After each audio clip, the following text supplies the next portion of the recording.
Hi, I'm Dasafo. I'm a British-born Ghanaian, but I spent a lot of my early childhood in Ghana.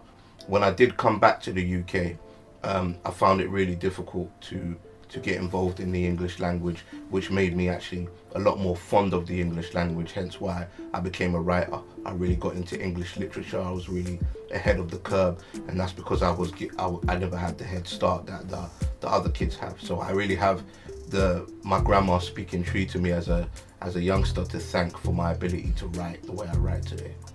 The minute I screamed out I was Ghanaian and proud, tons of other rappers around me were like, I'm Ghanaian too, I'm Ghanaian. There was Ghanaians popping up from where we didn't even know they were Ghanaians, and it was just a great explosion at the time, and it's gone on to progress into a place where it's actually just like a normal thing. When I took a trip to Ghana, I met a rapper who was prominent within Ghana at the time called Dasafo.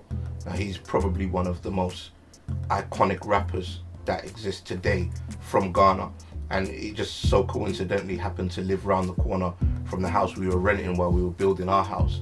I went to go and see him, and I showed him my passion for music and rap, and he told me at the time, I was 17 at the time, and he told me, you have a responsibility. You as a proud Ghanaian, but also a born British person that's proud of your British side as well, have a responsibility to make sure that you represent both sides equally. I think Ghanaians in general are really friendly people.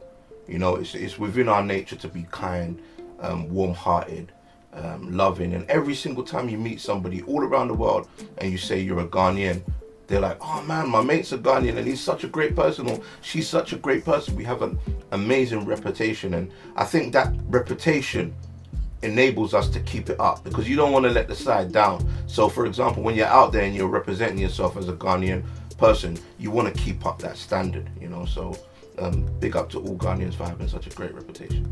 One thing that always makes me feel so happy when I get back to Ghana is the warmth of the atmosphere, and also the vibe of the people. I've always been known as one of the first people to kind of build the bridge between the Ghanaian music artists and the UK music artists.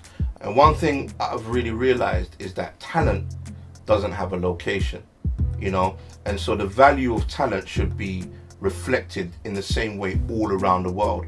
Ghanaian producers are producing some of the most amazing music.